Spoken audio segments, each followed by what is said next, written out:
This is my Monday morning surprise, my pleasant surprise, and yours too, because you're listening to the Morgan Streetman Show. And Morgan has been in the habit lately of bringing guests right into our studio. And we're like, oh, great to meet you. It's always wonderful people.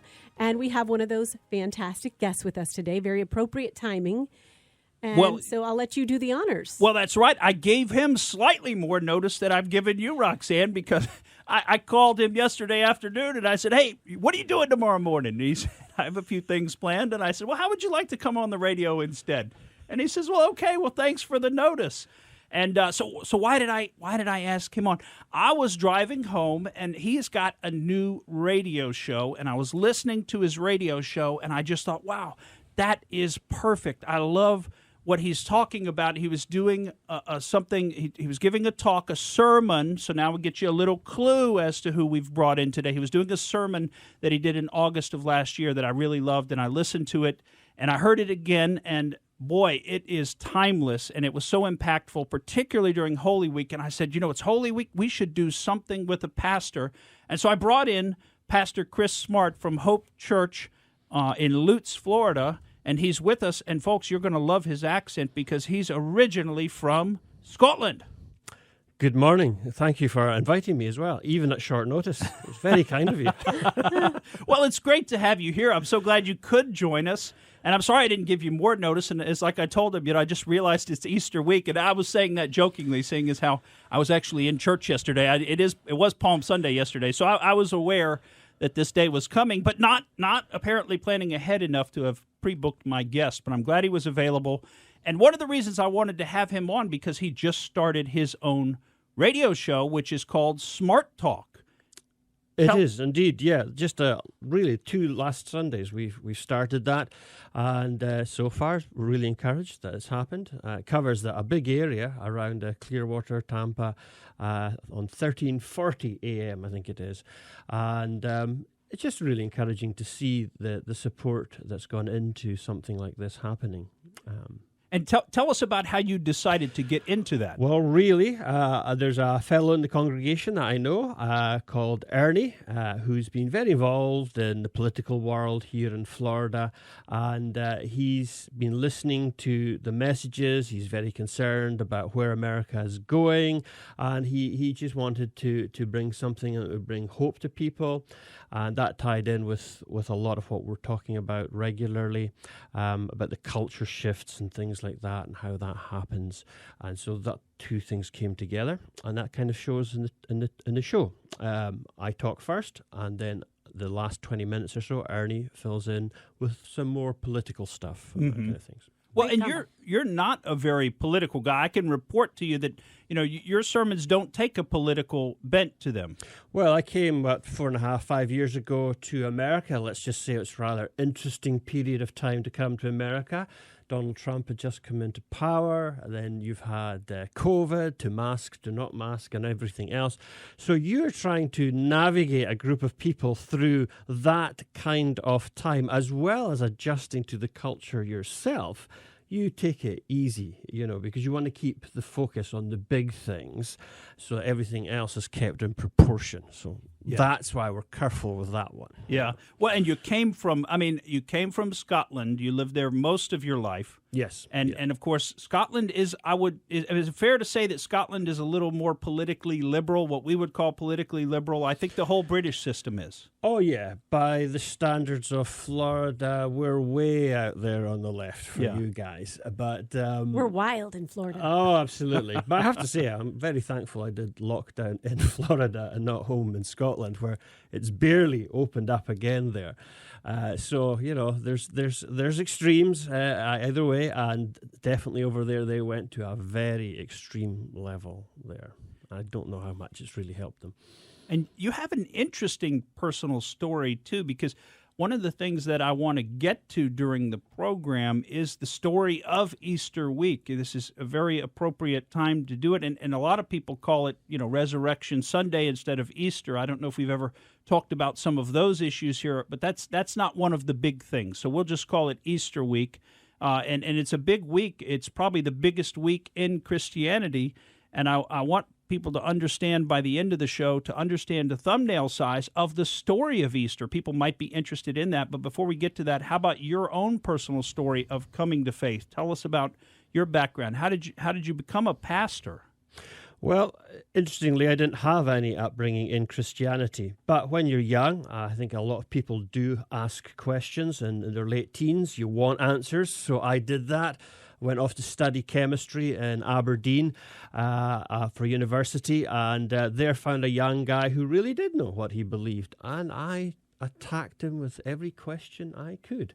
And no matter what I threw at him, he withstood it. Couldn't shake his confidence in what he believed. And that appealed to me. That drew me in to really consider the claims of Christianity for myself. That's interesting. It was just this one person who had such strong faith that you were attracted to and said, okay, he seems to have all the answers. That's fascinating. And it was quite novel to find a young person in Scotland. Scotland is very secular. There was a day it was known as the land of the book, the land of the Bible, profoundly influenced by Christianity. But that has long since gone, and maybe less than 2% of the population are really committed believers. So finding one young guy who was about 18 who could talk to me about that was fascinating. And so that was really the start of my journey. And what were your thoughts at the time when you were talking to him? I mean, you came from a hard science background, so you were I assume a realist. You were someone who was interested in science and things that we can nail down and understand, not what a lot of people think are these imaginations of some kind of a creator being, or you've heard it described in pejorative terms, and people make fun of it, believing in God. So how did you think about that when you were in school for studying industrial chemistry, and then you started approaching this issue of religion, and is there a God who created the whole universe? Yeah. I think one of the things that I really wanted to know is if this was true, it should speak to every single human being, whatever situation they are in life. If this really is true, then it's got to work for anybody. So that was one of the things that struck me about it. And then the other thing was a little bit from C.S. Lewis's thinking, somebody who's influenced me a lot, was when he was asked why did he convert to Christianity from being a very hardline atheist. He said, well, I believe in Christianity like I believe in the sun, not just because I see the sun, but by its light, I see and understand everything else. So you're looking, if you're a truth seeker, you're looking for something that explains, has an explanatory power for everything. And that's what I found in Jesus Christ. Yeah. Well, and it's interesting you bring up Lewis, because there was just a movie that came out about him called The Most Reluctant Convert that was out last fall, put together by the Fellowship for the Performing Arts, the Max McLean group. We've played Max McLean's reading of the Bible, some on the show in years past at different times. He's a great thespian and expositor of the Bible in his own way, and he did this about C.S. Lewis. So if you're interested in Lewis's story... Oh, that's a recent release, yeah. Okay. Yeah, from last fall, and it was so popular, it was booked for one day in a few select theaters across the country, and it ended up running, I think, for a period of over a month. It was so popular. It was sold out everywhere, and every time they added a show, it got sold out. I went to see it myself in a sold-out theater. It was a movie that was made out of a play that was written by the Fellowship for the Performing Arts. But relating to Lewis, I mean, his story, like you said, of starting out as a hardcore atheist. Yeah, what was fascinating about Lewis was he did a series of radio talks for the BBC during the war, the Second World War. And he took it from an angle where your average man in the street who never darkened the door of a church, but clearly would have big questions in the middle of a conflict situation. And he just gradually, really from the question of where do we get our sense of right and wrong and moral grounding, and drew people from that starting point towards pointing them to Jesus Christ. And I think people found it electrifying. And eventually it was collated into a book which is called Mere Christianity. Yeah, a very famous book that many of us have read. It kind of is the basics of Christianity. Yeah, yeah. So he was an atheist when he wrote The Lion, the Witch, and the Wardrobe. Is that correct? No. Or I'm trying to figure out. Yeah, that's a good question. But I think by that stage, he knew what he believed in. but wanted to take much of his learning, his history, the myths that he had been involved in as a scholar in Oxford, and use that as a vehicle to present, if you like, the true myth, Jesus Christ. Interesting.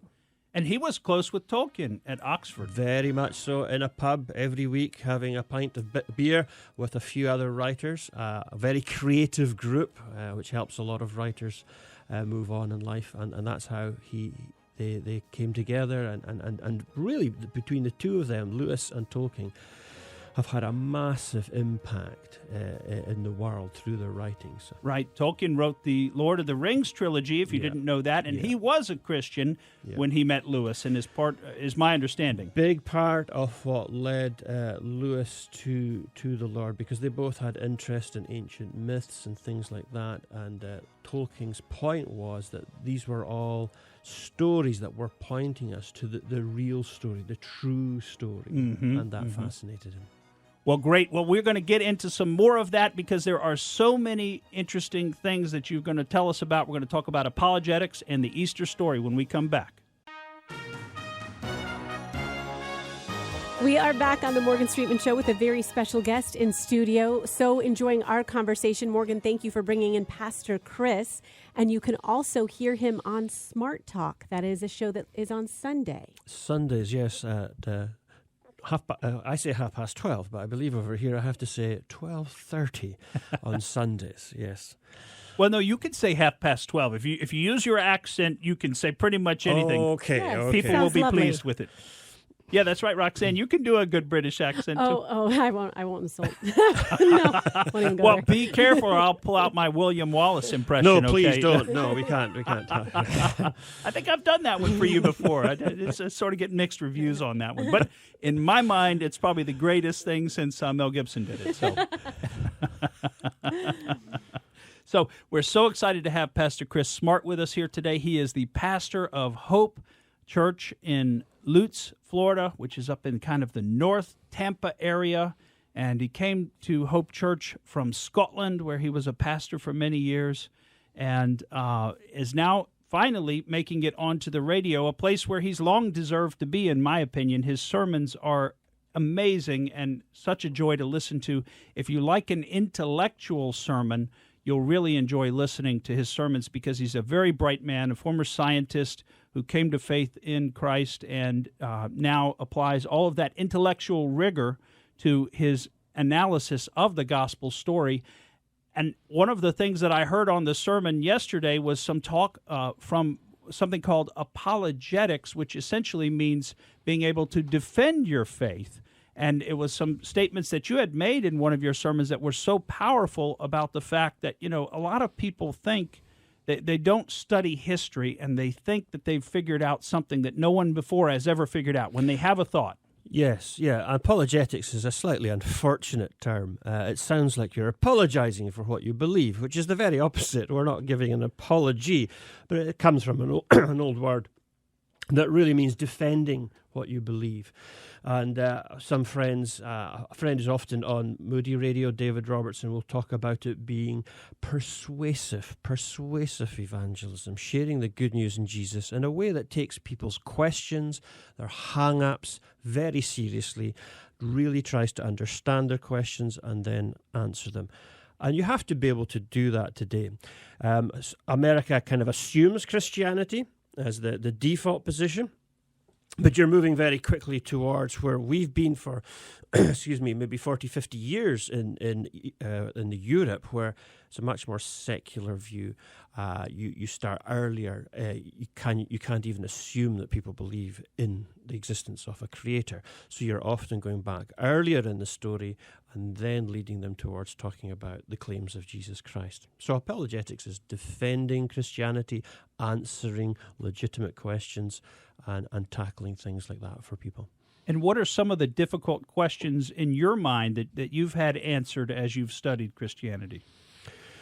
Well, there is a variety, but it's remarkable how often these questions come around time and again. And I think many believers, people of faith, might feel that they'll trip over their own feet trying to answer friends' questions. They'll get caught out. But the reality is, we have been answering these questions for 2,000 years. And my work in Scotland, part of it was in a prison, and you would get on a weekly basis the same questions from guys in prison.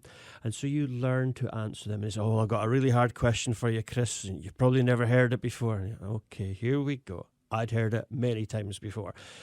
But for them, it was important to ask that question. Do you have an example or two of the questions that you would get from them? I think the biggest question for most people is the question of suffering and the whole, how do you equate that with a loving God, an all-powerful God, and yet there's still suffering in this world. And there's different ways of answering it. You want to find out, is the person just at that intellectual, kind of a cold question, or is it a heart issue? They've just lost somebody's died, and they're asking out of pain. So first you want to answer or understand that. But then you can point out the very question, well, if you've got a God who's so big that you want to blame him for everything that's gone wrong in your life, then equally, if he's that big, then he must be big enough to have a reason for why he does and allows what he does. That's one important thing to point out to them. Then I would point people to Jesus Christ. There's the God that you're ready to blame for every agonizing moment of your life, and yet he became one of us. That's the dramatic story of Christianity. He's not a God who's a million miles away who doesn't understand you. He became human. He suffered in our place. So he knows things that in the way that you know them. Mm-hmm. And that, when people get gripped by that, then they begin to seriously consider the claims of Jesus. Well, a lot of people bog down in sort of the new mindset that these ideas are old ideas and science has somehow surpassed the need for belief in these things. But I would just like to question whether or not there's a historical basis for it. And I hear people say this, well, we don't even know that Jesus was a real person who lived on this planet. This could all be made up. And I'm like, well, wait a minute, what year is it?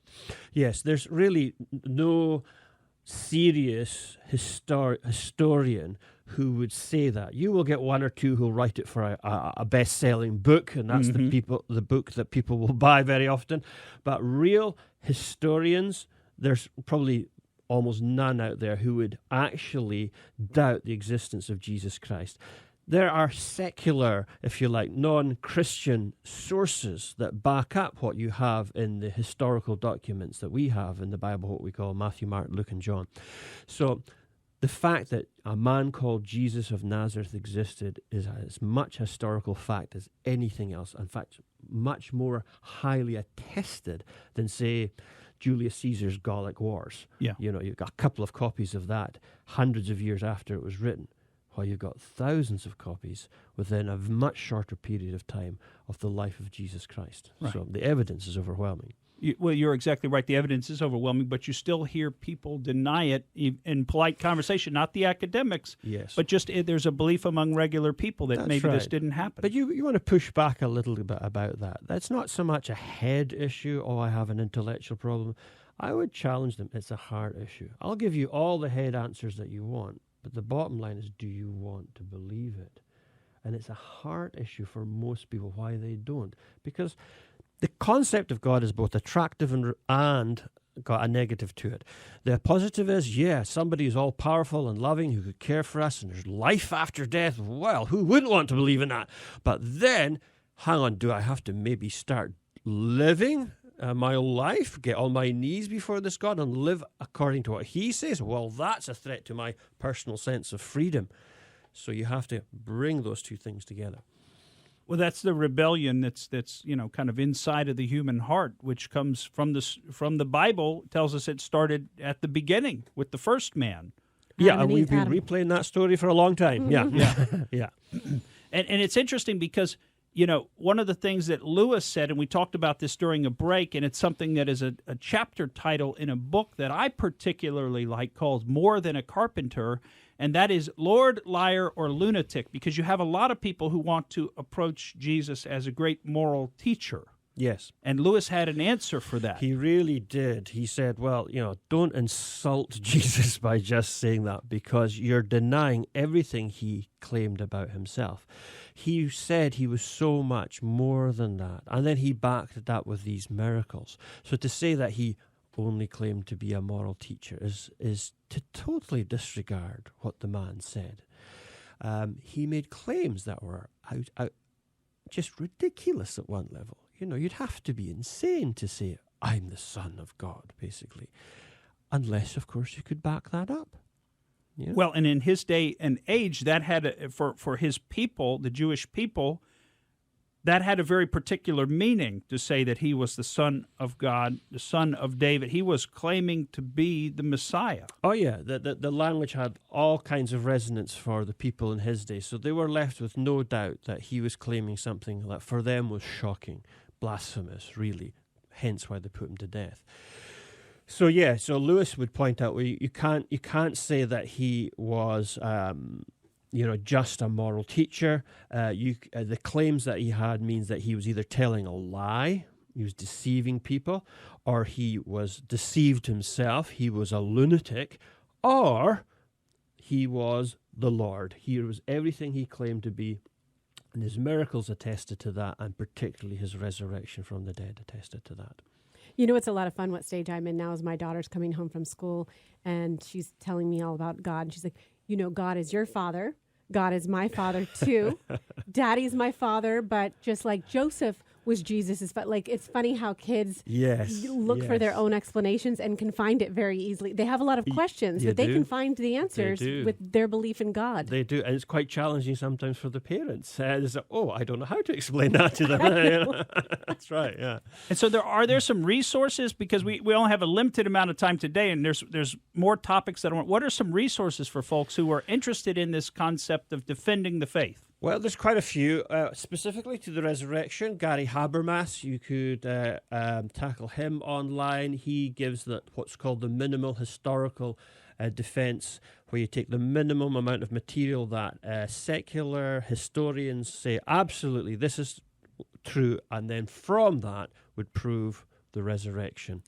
If you want broader, you've obviously got C.S. Lewis, but a more modern-day C.S. Lewis would be Tim Keller from New York. He has written several books defending Christianity and basically updated C.S. Lewis's Mere Christianity. So Timothy Keller, excellent resource for asking the bigger questions of life. Well, and you've got Lee Strobel, The Case for Christ is another good book. Really good, very good. If you're interested. Yeah. More Than a Carpenter is another of the similar George kind McDowell. of a book. Yep. That covers some of the key questions and key proofs of it, including one, I think my favorite of that particular book is Who Would Die for a Lie? And that is a very interesting question, because if this was all made up and Jesus didn't come back from the dead, then why were all of his disciples, why did they allow themselves to be killed in the most horrific manner?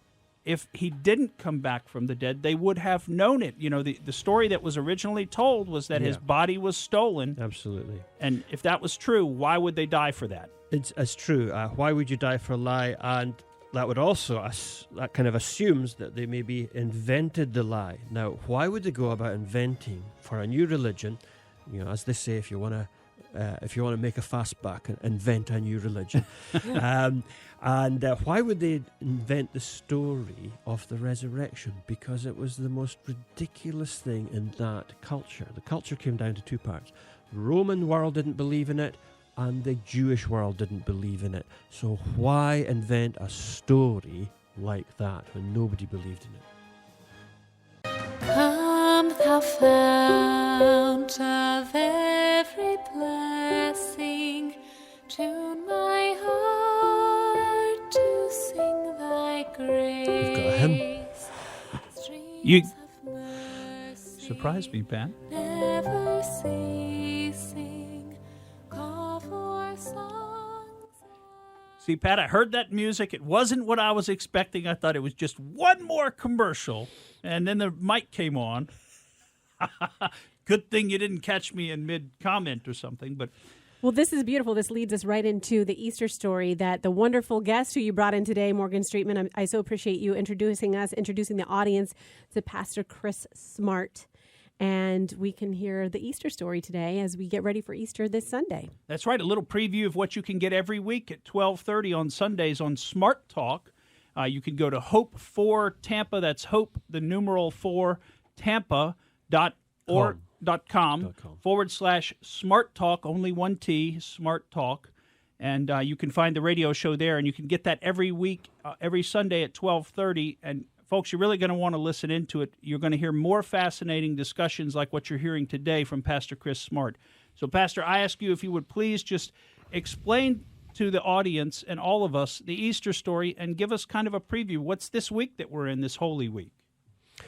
I think this week can be summed up in one word, hope. And hope is a really valuable currency in people's lives. They need it. And one of the things that has drawn me into Christianity and deeper into it is when you deal with hopeless people. And as a pastor, you dealt with people who were bereaved, who were facing illness, and I dealt a lot with addictions, and people are stuck in a rut there and they can't see their way out. And then you come and you tell them, it doesn't matter how dark the place is you're in. I know someone, I have a friend who can break through in that darkness. And that's why we keep telling the Easter story every single year, because there's nothing greater. If a man actually went into the grave, died, and yet rose again, that is a game changer. That changes everything. So basically, Holy Week is the lead up, taking that last week of Jesus' life as he came to Jerusalem, told by his friends, don't go, they're going to get you. And sure enough, they got him. He went there. His enemies thought that actually the whole world had gone after him and they couldn't do anything to stop it until, of course, you get the drama of it all. One of his closest friends betrays him. And that leads us to the horror of the cross and the denial of Jesus by his followers, his disciples, and all of that. It's kind of hard to believe in a week span, because when he came into Jerusalem on Palm Sunday, the people of Jerusalem were hailing him as their Messiah. Yes. They were laying down their clothes in the palm branches. He was on the donkey, the foal. Yep. It was just like it had been promised how the Messiah would come. Indeed. And that was all very important for the people to sense that this is not an imposter. This is somebody who's really ticking the boxes for our own history, our own scriptures. The Jewish people needed to know that, and especially when it came to the resurrection, because they weren't expecting a resurrection. They believed that there would be a resurrection at the end of human history. As for the Romans, they didn't believe in resurrections full stop. They thought it was a horrible idea to take a spirit once it escaped from the human body and stick it back in the body.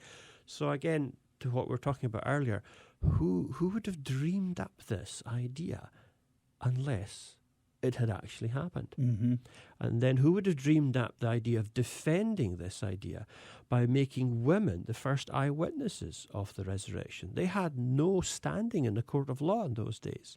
So why would you make them your primary eyewitnesses if you were inventing this story? So there's lots of things that just come together, as well as the fact that for 2,000 years we've seen the power of Jesus Christ change people's lives in the darkest places. And that's the joy of being a pastor, that you can go anywhere and meet anyone and you can offer them hope because you know that he can change them. So Jesus' good friend Judas Iscariot betrayed him to the Jewish rulers at the time and basically told them where Jesus could be found late at night, where he would go and pray in the Garden of Gethsemane. And we can have all speculations. Why did he do that? But it's very poignant that it happened. One of the Psalms, I think it's Psalm 55, talks really words that would be fulfilled in Jesus, how he could take attacks from his enemies, but he says, but then I couldn't take it when my closest friend did this to me. And you can't get away from the fact that they were friends for 3 years. Somewhere along the line, though, Judas, he was the only one that came from a different part of the country from the other disciples. He was the treasurer. He had expectations, like they all did, that Jesus would be like a messianic warrior who would overturn the country politically. That wasn't happening. Maybe he guessed quicker than the other guys that Jesus was going to be different. And he realized, well, this is not going the way I planned. I better get something out of it before it's all finished. Whatever. And then the Jewish authorities, interestingly, didn't kill him. They had obviously killed other people, and then later in the book of Acts, we'll see them killing Christians. Yes. Like Stephen. Yes. So they would stone people to death, but they didn't kill him. They took him to Pilate, and that's what happened on Good Friday. Tell us the Good Friday story. Why is it called Good Friday? Yeah, that sounds like a paradox, really, and it would be if it just ended with the death of Jesus. If you imagine if you were one of his followers, or the women that were around him at the time, his own mother, Mary, all your hopes, your dreams, your ambitions for a better world evaporated when he was taken to the Roman governor who had the power of life and death and who could execute officially. And that's, of course, what Pilate did. And these people would have been devastated. So between Friday, then resting in the tomb on Saturday, and then the resurrection on Sunday morning, and you've got Mary who comes early on Sunday morning, coming feeling that life is over, all their hopes and dreams dashed on the ground. And yet there's this voice behind her saying, Mary. And that's why we call it Good Friday, because what he did on that cross was for our salvation, to destroy the power of the grave, which every single one of us, 100%, we're going to face that one. And he destroyed that. And then you got the glory of the resurrection. And isn't it documented that on Good Friday, he died about 3 p.m. in the afternoon? And that actually when he died, the veil in the temple was torn in two? Yeah, there's a lot of details there that really helped the people in Jesus' own day understand the significance of this. So for the Jewish people to perhaps hear, and then for it to be related, that the temple, the holiest place on the planet for them, the one place they thought humanity could connect with God, that was torn down. That separation, that huge curtain, thicker than your hand, was ripped from the top down to the bottom. It was a very graphic description of God saying everything that would keep humanity away from me was gone. Wow, what an amazing story. Well, Pastor Chris, thank you so much for coming on. I wish we could do another hour with you, but we're almost out of time. Folks, if you're interested, hopefortampa.com/smart talk. I'm Morgan Streetman, and that's the way I see it. Thank you for listening to the Morgan Streetman Show. We hope you enjoyed what you heard, and if you did, please click like and subscribe to help us out. And remember that we recommend that you exercise your brain at least once a week.